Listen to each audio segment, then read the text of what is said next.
마르코가 전한 거룩한 복음입니다. 주님 영광 받으소서. 그때 예루살렘에서 온 바리사이들과 율법 학자 몇 사람이 예수님께 몰려왔다가 그분의 제자 몇 사람이 더러운 손으로 곧 씻지 않은 손으로 음식을 먹는 것을 보았다.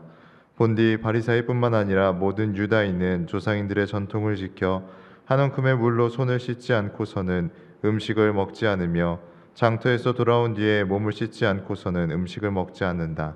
이 밖에도 지켜야 할 관습이 많은데 잔이나 단지나 녹그릇이나 침상을 씻는 일들이다. 그래서 바리사이들과 율법 학자들이 예수님께 물었다.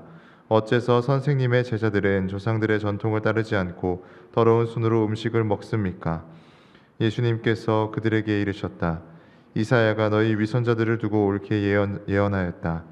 성경에 이렇게 기록되어 있다. 이 백성이 입술로는 나를 공경하지만 그 마음은 내게서 멀리 떠나 있다. 그들은 사람의 규정을 교리로 가르치며 나를 헛되이 섬긴다. 너희는 하느님의 계명을 버리고 사람의 전통을 지키는 것이다. 그러고 나서 예수님께서는 다시 군중을 가까이 불러 그들에게 말씀하셨다. 너희는 모두 내 말을 듣고 깨달아라.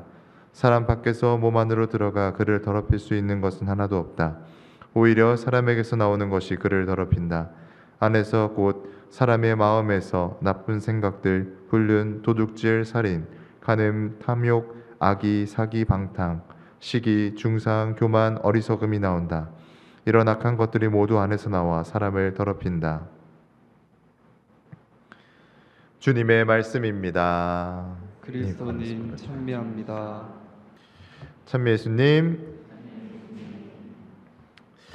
네, 오늘 예수님께서 바리사이들과 율법학자 몇 사람 예수님께 바리사이들과 율법학자 몇 사람이 찾아옵니다. 그들은 예수님의 제자들이 조상들의 전통을 지키지 않는 것을 지적합니다. 오늘 복음을 읽으면서 좀 독특한 부분이 있지 않았나요? 배우면서 성경 배우면서 오늘 복음이 다른 복음서들과 좀 다르다라는 것을 꼭 배우거든요.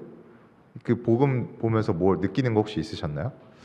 아마 그 유다인들의 전통이 없는 사람들에게 오늘 복음을 전하려고 했던 복음이다라는 것을 잘 보여줍니다. 왜냐하면 유다인들의 전통에는 이런 것들이 있다라고 설명을 하고 있잖아요.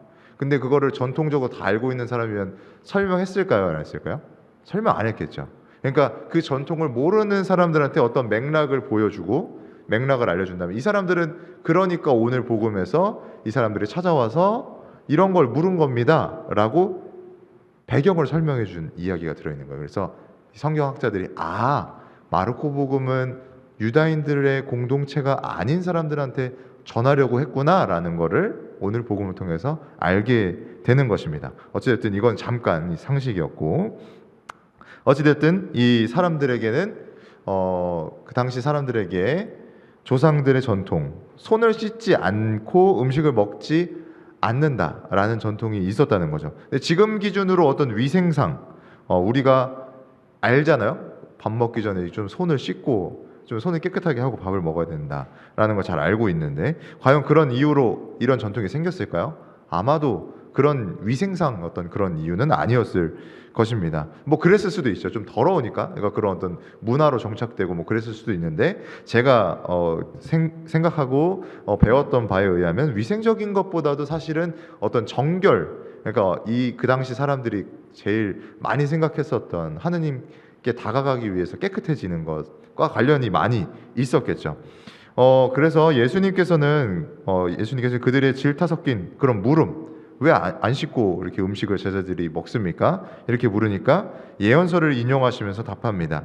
이 백성이 입술로는 나를 공경하지만 그 마음은 내게서 멀리 떠나 있다. 그들은 사람의 규정을 교리로 가르치며 나를 헛되이 섬긴다. 이 또한 예수님께서는 그들이 하느님의 계명 이런 것보다도 사람의 전통을 우선하는 이런 행태를 지적하십니다. 그런데 도대체 그들은 뭘 잘못하고 있는 걸까? 뭐 손 씻고 먹으라는 게 죄인가? 그들이 뭘 잘못하고 있었던 걸까?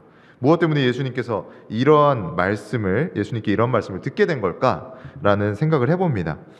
그들이 잘하고 있었던 일이 있습니다. 이 사람들 당시에 사람들이 바리사이들이나 율법학자들이 잘하고 있었던 것들이 있습니다. 뭐냐면 바로 모세의 그 권위 있는 말씀을 잘 지키려고 노력했던 것입니다. 그래서 오늘 1독서에서 이 모세의 목소리를 들을 수 있지 않습니까? 내가 너희에게 명령하는 말에 무엇을 보태서도 안 되고 빼서도 안 된다. 너희는 내가 너희에게 내리는 주 너희 하느님의 명령을 지켜야 한다. 너희는 그것들을 잘 지키고 실천하라. 이렇게 모세의 목소리를 들을 수 있는데, 바리사이들과 율법학자들은 모세의 말을 아주 그냥 그대로, 있는 그대로, 문자 그대로 이렇게 실천하려고 하였습니다. 그런데 그 알맹이는 잊은 채 껍데기만 남아버린 것이죠. 때문에 예수님께서 바리사이들과 율법학자들에게 알맹이가 무엇인지 가르쳐 주고 계신 것입니다. 그 알맹이가 뭘까요? 진짜 알맹이가 뭘까? 바로 무엇이 사람을 깨끗하게 만드는가? 오늘 이 독서에서 아주 정확하게 표현되어 있습니다. 하느님 아버지 앞에서 깨끗하고 흠없는 신심은 어려움을 겪는 고아와 과부들을 돌보아주고 세상에 물들지 않도록 자신을 지키는 것입니다. 그러면 우리가 문자 그대로 하면 고아나 과부만 도와주면 되죠. 근데 이게 문자적으로 해석하는 것이 아니라 어떻게 해야 되는 거예요? 소외된 사람들 도와주라는 얘기구나. 그리고 두 번째 뒤에 건 뭐예요? 세상에 물들지 않도록 자신을 지키는 것. 세상에 물들다는 게 뭘까? 이 당시 사람들, 당시 바리사이들이나 율법학자들 같은 경우에 깨끗함에 집착했습니다. 깨끗함. 하느님께 깨끗한 모습으로 나아가고자 하는 그런 바람이 있었죠.